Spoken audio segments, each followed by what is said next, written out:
కాలం కన్న పట్టిన జాంకాయలా పెటపెటలాడిపోతూ నోరు ఊరించేదాన్ని. ఇప్పుడు నీ మీద మోసి తీరిపోయింది. ఇక ఆ సంగీత పంతులతోనే తిరుగుతావో, సముద్రంలోనే దూకుతావో. వీడు నీకు దేవుడా? సరిగమలు పాడటం తప్ప సరసం ఆడటం తెలియని ఈ వెర్రిబాగులు వాడు నిన్నేం చేస్తాడే పిచ్చిదానా? కావాలంటే పో, వీడితోనే పో.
అంటే ఇంతకీ నువ్వు అనేది తులసిని విడిపించాలంటావు, అంతేనా? అవునరా మాధవ, తులసి ఎలాగైనా సరే ఈ కేసు నుంచి బయటపడాలి. ఎంత ఖర్చైనా నేను భరిస్తాను. అర్థమైందిరా. ఈ కేసులో నేరం అంటూ ఏదైనా ఉంటే తులసి తల్లిది గాని పిల్లది ఎంత మాత్రం కాదు. ఏదో విధంగా వాదించి నెగ్గుతాను అనుకో. ఏమండి? ఏమిటి? మజ్జిగ. ఉప్పు తక్కువేది ఇది. ఇప్పుడు నా పాయింట్ ఏమిటంటే, మీ ఇద్దరి సంగతి నాకు తెలుసు, కానీ చుట్టూ లోకం అంటూ ఒకటి ఏడ్చింది కదా. ఒక ఎదిగిన కూతురు తండ్రి కలిసి ఒకే రిక్షాలో వెళ్తుంటేనే దిక్కుమాలింది చెవులు కొడుకుంటుంది కదా ఈ లోకం. లోకేశ్వరుడికి తప్ప లోకానికి భయపడను రా మాధవ. నాకు తులసికి ఉన్న బాంధవ్యం ఆ పరమేశ్వరుడికి తెలుసు, నాకు తెలుసు. నువ్వు ఆ కేసు సంగతి ఆలోచించు.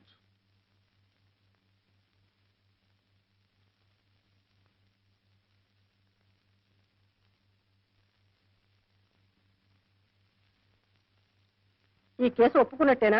ఆహా, రేపు తులసి తరపున వాదిస్తారు కూడానా? వాదించడానికే కాదటే ఒప్పుకున్నది. వాదించి గెలిపిస్తారు కూడానా? గెలిపించడానికేగా వాదించేది. అయితే ముందు అద్దం మగలగొట్టండి. ఎందుకు? నాకు గాజు పెంకు కావాలి. ఏమిటే, నన్ను పొడి చంపుతావా? కాదు, నేనే పొడుచుకు తెస్తాను. భుజాల మీద శంకు చక్రాలు కూడా వేయించుకున్నారు. ఓ బజారు దాన్ని వెనకేసుకొచ్చి వాదిస్తారా? రంగరంగా రంగరంగా. నువ్వు రంగరంగాను గంగ గంగాను నేను వాదించడం ఖాయం. ఏమిటి ఏమిటంట ఏమిటి?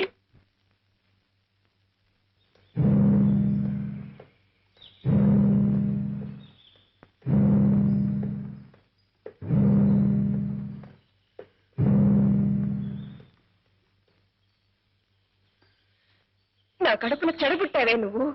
మంచి చెప్పిన మాటలు వెగటైపోయాయన్నమాట. కన్న తల్లినే రచ్చకేడుస్తావా? ఇంతకింత అనుభవించకపోవే. నువ్వేం బాధపడకక్క, నువ్వు తిరిగి వచ్చేలాగా దీన్ని లైన్లో పెడతాగా. తిక్కుమాల సంతానాన్ని కన్నాను, అందుకే అనుభవిస్తున్నాను.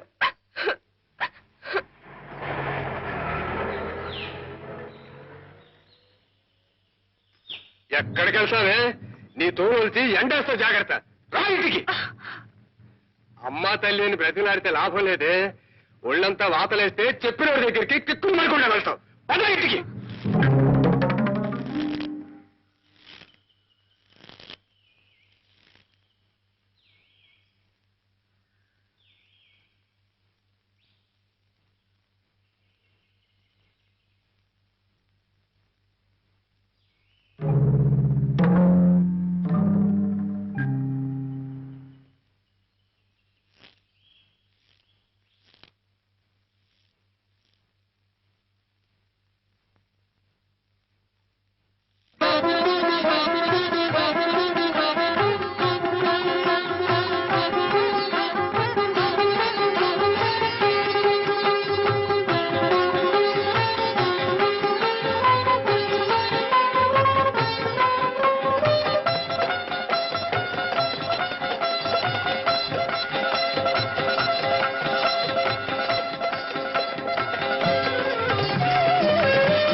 ఇట్లాంటి అనాచారం నేను ఎక్కడా చూడలేదు. అంటూ సొంటూ లేని ఇంట్లో ఒక క్షణం కూడా ఉండలేను. శారదమ్మ తల్లి, నా దోమ నేను చూసుకుంటున్నాను.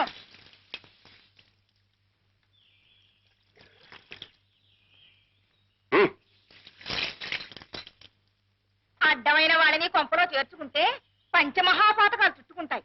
రౌరవాద నరకాలు పట్టిపోతారు. మడి దడి పట్టింపు ఉన్న కొంప కాబట్టే ఇన్నాళ్ళు ఉండగలిగాను. ఇప్పుడు కొత్త బుద్ధులు పుట్టుకొచ్చి కొత్త మనుషుల కొంపలో ఉంచుకుంటే నాకు పంచాగ్ని మధ్యంలో ఉన్నట్టు అనిపిస్తోందమ్మా. ఇక నేను ఉండలేను. ఏ గుళ్ళోనో కృష్ణారామ అనుకుంటూ కూర్చుంటాను. వింటున్నావా అమ్మా? ఇన్నాళ్ళు పలానా వాళ్ళు ఇల్లంటే అగ్నిహోత్రం అంత పవిత్రమైన అనుకునే వాళ్ళు నలుగురు. ఇప్పుడు ఆ నలుగురే దవళ్ళు నొక్కుకుంటున్నారు. ఇక నేను ఉండలేనమ్మా శారదమ్మ తల్లి. నాన్న వంట అత్తయ్యా. నువ్వు వెళ్ళి పూజ గది సిద్ధం చేయమ్మా.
పిండి పడిపోయింది నాన్న. నైవేద్యాన్ని తొందరగా వంట చేద్దామని వస్తుంటే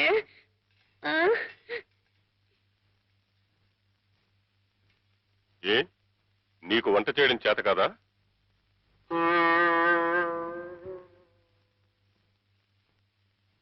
పసిపిల్ల, అది మరిగట్టుకుని వంట చేయలేక అవస్థపడుతూ ఉంటే చేతనైన వాళ్ళు వెళ్ళి సహాయం చేయొచ్చు కదా.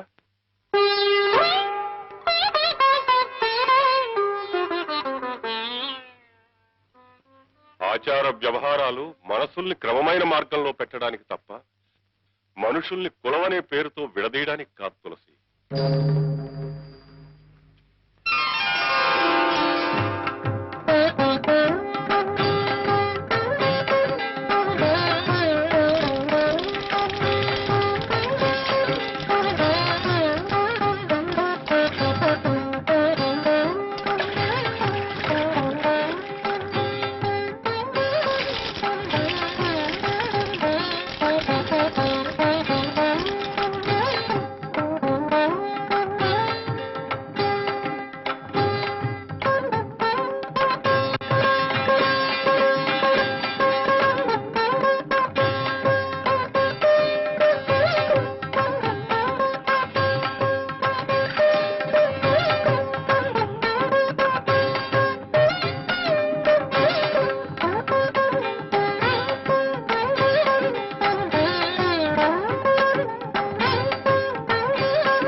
నువ్వు రామ్మా.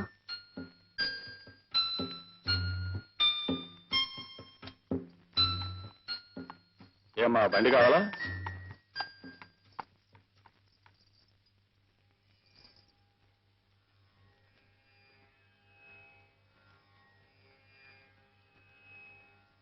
బాబు గారు, ఓ దౌర్భాగ్యుడి పాపానికి రూపం నా కడుపున ఊపిరి పోసుకుంది. అదృష్టాన్ని మించి ఆశించానేమో. జీవితాంతం మీ పాదసేవ చేసుకోవాలన్న నా కోరికగానే మిగిలిపోయింది. అందుకే పుట్టబోయే నా బిడ్డకి మీ పేరు పెట్టి పిలుచుకుంటాను. మీకు అభ్యంతరమా బాబు గారు? మీరే చెప్పేవారు శంకరాభరణం అంటే విషనాగు అని. ఆ విషకీటకం శంకరుడికి ఆభరణమైందని. నాలో రూపం దిద్దుకుంటున్న విషబీజం ఈ శంకరుడి పాదాల చెంతకు చేరుకోగలిగితే నాకు ఆనందం చాలు బాబు. ఎక్కడమ్మా?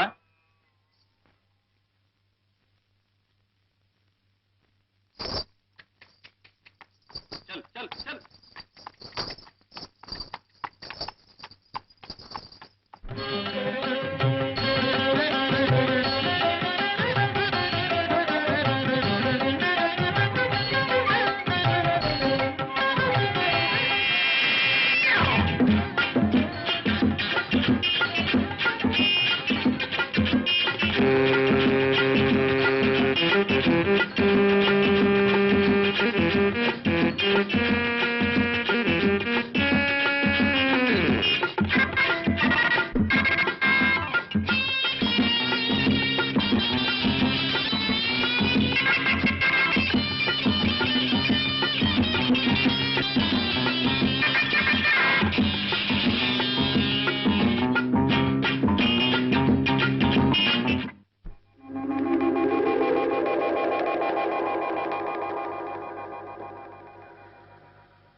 అడుగులకు దండం పెడుతున్నావు ఏంటమ్మా? నీకు చెప్పానే, మనకి తల్లి తండ్రి గురువు దైవం అని. ఆయన అడుగుతాడలు బాబు ఇవి. శంకర శాస్త్రి గారివా? ఏరి? Hello Shankar Shastri, how are you ఏరియల్ Shastri? Hello Shankar Shastri, how are you ఏరియల్ శాస్త్రి? లంబోదర రఘుమికరా ఓ అంబా దూత హమారా వినూత సరిగమ పదని మేసి ఓ poor Shastri. Hello Shankar Shastri, how are you ఏరియల్ శాస్త్రి? లంబోదర రఘుమికరా ఓ అంబా దూత హమారా వినూత సరిగమ పదని మేసి ఓ పూర్ శాస్త్రి.